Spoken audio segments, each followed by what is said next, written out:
Hi friends, யாரெல்லாம் night முழிச்சிருந்து இன்றைக்கி சாமி கும்பிட்டீங்கன்னு சொல்லி கமெண்ட் பண்ணுங்கள். ஏன்னா மகா சிவராத்திரி இல்லைங்களா? ஒவ்வொருத்தருக்கும் ஒவ்வொரு பண்ண முடியும், ஒவ்வொருத்தருக்கும் பண்ண முடியாது. ஏன்னா ஃபேமிலி சுச்சுவேஷன், ஒர்க்கு அந்த மாதிரிலாம் இருக்கும். நான் வீட்டில் தான் இருக்கேன்னு சொல்லிட்டு இருந்தேன். தம்பி குட்டியாக இருக்கிறப்பெல்லாம் வந்துட்டு அப்படி இருக்க முடியாது, அவனை பார்த்துக்கணும்.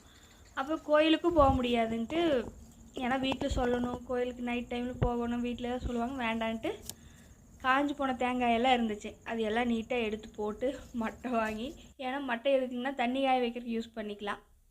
எல்லாம் மட்டையை எடுத்துகிட்டு இருந்தேன். அப்போ பார்த்தீங்கன்னா நமக்கு பக்கத்துலேயே எறும்புகள்லாம் வேலை பண்ணிகிட்டு இருந்துச்சு. நம்ம தான் எதாவது சாமி கும்பிடணுங்கிறதுக்காக நைட் ஃபுல்லாக தூங்காமல் இருக்கோங்கன்னா, அதுகளே நிறைய வேலை செய்யுதுங்க. சாப்பிட்றதுக்கு கொண்டு வருது, எல்லாம் வீடு கட்டிகிட்டு இருக்குது. உள்ளே இருக்கிற மண் எல்லாத்தையும் வெளியே கொண்டு வந்து வச்சுட்டு இருந்துச்சு. நான் ஒரு தேங்காய் மட்டை எடுக்கிறதுக்கே 1/4 மணி நேரம் 20 நிமிஷத்துக்கு மேலே ஆயிருந்துச்சு. அதெல்லாம் நினச்சா ஒரே சிரிப்பாக இருந்துச்சு. சரி தூங்காமல் இருக்கணும், அவ்வளோதான். அப்போ இதை விட நிறையெல்லாம் பண்ணியிருந்தேன். இந்த வெண்ணெயெல்லாம் எடுத்து வச்சுருந்தேன், ஆடையெல்லாம் அப்படியே வச்சுருந்தேன். மிக்ஸி ஜாரில் போட்டு அடிப்பேன், அதெல்லாம் பண்ணல. எல்லாம் கையிலையே பண்ணுறோம். ஏன்னா தூங்காமல் இருக்கணும், இருந்துக்கலாம் அப்படிங்கிறதுக்காக. தூக்கமும் வரலைங்க, நல்ல வேலை. நீங்கள்லாம் இருந்தீங்களா? இருந்து என்னென்ன பண்ணீங்கன்னு சொல்லி கமெண்ட் பண்ணுங்கள். நான் இதெல்லாமே பண்ணிக்கிட்டு இருந்தேன். ஆனால் டைம் போனதே தெரியல. அப்போ கோயிலெல்லாம் பக்கத்தில் பாட்டெல்லாம் பாடிட்டு இருந்துச்சு, போகலான்னு தோணுது. அப்போ நைட்டு நாய்கள் அங்கங்கே உழைக்குது. எல்லாம் இருந்து பார்த்தா தாங்க தெரியுது. தனியாக இருக்கும்போது ஏதோ நம்மளுக்கு வாட்ச் பண்ணுற மாதிரியெல்லாம் ஃபீல் ஆகுது. அதை பற்றியெல்லாம் வரி பண்ணாமல் சாமியே நினச்சி உட்காந்துட்டோம்னா நல்லா தான் இருக்குது.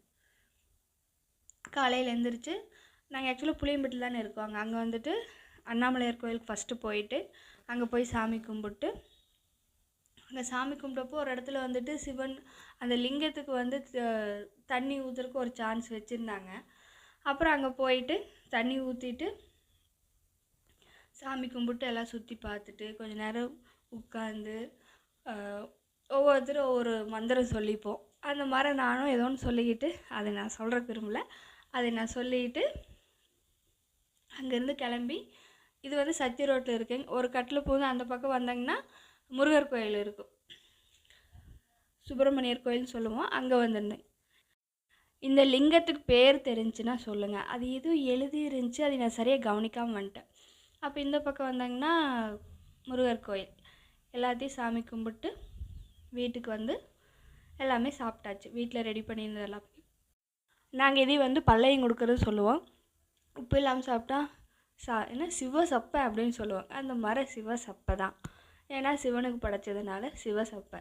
அது எல்லாம் சாப்பிட்டு எல்லா ஒர்க்கையும் முடிச்சுட்டு கொஞ்ச நேரம் தூங்க போகிறேன். தேங்க்யூ.